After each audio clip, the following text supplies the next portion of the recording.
Layton, when the gardening bug bites you, it's an interest that can last a lifetime. In our first feature story, see how the Pine Belt Master Gardeners and Mississippi State University Extension Service are using salad tables and raised beds to bring the joy of gardening to nursing center residents and physically handicapped people. They found these raised beds are also popular with students, youth programs, and those who simply like to garden. Today's feature story takes us to Hattiesburg and Purvis in Forest and Lamar counties. It first aired on Farmweek last September.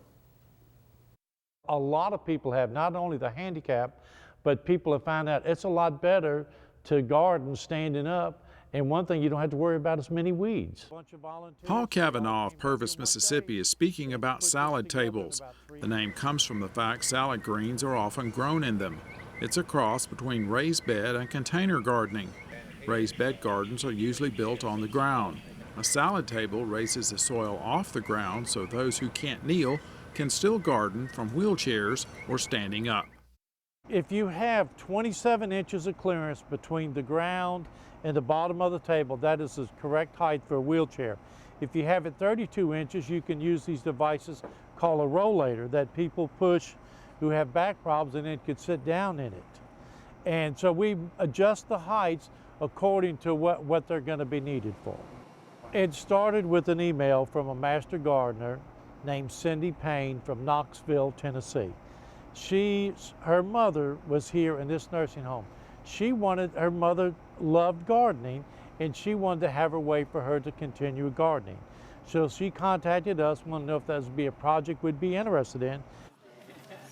The Pine Belt Master Gardeners constructed the salad tables on site for residents of Wyndham House Nursing Center of Hattiesburg. Rust-proof aluminum screen and hardware cloth were attached to the bottom of the cypress wood frame. This holds up the bedding material and keeps you from overwatering. The tables have proven to be an idea with many applications. After we got the media exposure, we've got a lot of phone calls, and then that's how we started the project with the Palmer's Crossing Community Center and other individuals who we brought them to their houses who are either recovering stroke victims, or they just like to garden standing up. Container gardening or the raised bed gardening has really started taking off here locally, as well as, all over the place really, just because of the sheer economics of it and the labor involved, much less labor than traditional garden. The salad tables have also benefited vocational technology students in Lamar County. Cavanaugh says the original salad table design he found on the internet had problems.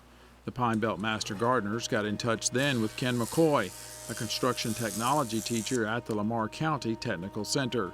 McCoy improved on the design and suggested the salad tables could be a valuable teaching project for his students. McCoy also hooked the Master Gardeners up with Acadia Hardwoods of Ponchatoula, Louisiana, who supplied the cypress lumber at a discount. And it's good for our students too here at the Technical Center. They learn how to measure, cut, put things together, and it's a good learning tool for them. It makes them feel good that knowing that they're doing a project for the community to help. The next stop for the salad tables was the summer youth program at the Danny Hinton Palmer's Crossing Community Center. There was excitement as the children worked with the Pine Belt Master Gardeners and learned how food is grown.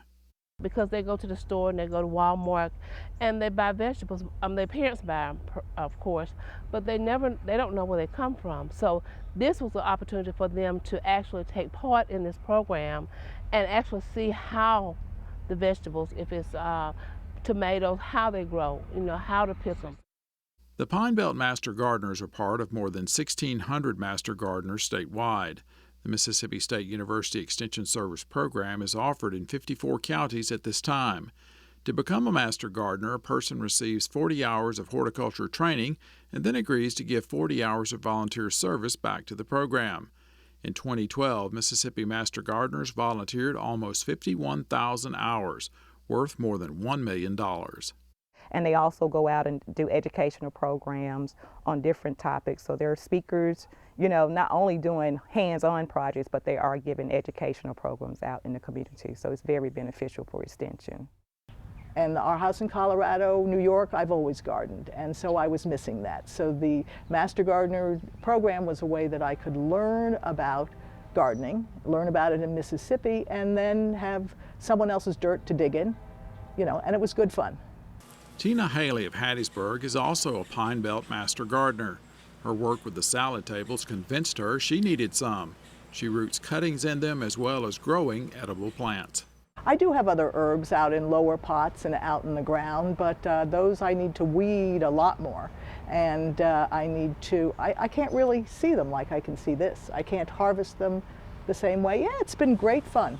Less weeding is a big advantage of raised bed and container gardening.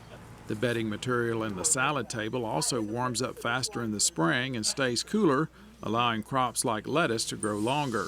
John Monroe of Purvis has his own take on raised bed gardening. He has tall sides on his beds with a rail to sit on. Monroe fills the beds with sand and then adds 6 to 8 inches of bedding material on top. He even double crops. Like this spring I had Irish potatoes and followed by squash and okra, and it does real well. And a lot of times you can plant earlier because these beds warm up sooner. Monroe's arbor grows hundreds of pounds of tomatoes each year. The plants are placed in containers on platforms, each with its own water supply. His best year? 2011 would probably be the best year, when we had, I think we harvested 625 pounds of tomatoes here in my backyard. Monroe is the Lamar County Soil and Water Conservation District's conservationist. He says the proliferation of raised beds and salad tables in the area shows how much can be accomplished when agencies work together. We work hard to develop partnerships with folks like Extension Service and our traditional partners like MSU-ES and Master Gardeners. They just help us so much when it comes to spreading the news about conservation education. You can also watch this feature story on salad tables and raised beds on our Farmweek website, Facebook page, or YouTube. Our website address is farmweek.msucares.com. We're also available at twitter.com/farmweek. You can also learn about salad tables at the Spring Garden Day that will be held by the Pine Belt Master Gardeners. It takes place Friday, April 4th at the Forest County office of the Mississippi State University Extension Service. It's located off Hattiesburg, off Highway 49 at the Hattiesburg Fairgrounds. There will be a lot of other topics, including water gardens, earth boxes, small urban gardens. Plant and food vendors will also be on hand. Early registration fee is $10. And Layton, I was talking with Paul Cavanaugh, getting an update. He's now the president of the Pine Belt Master Gardeners.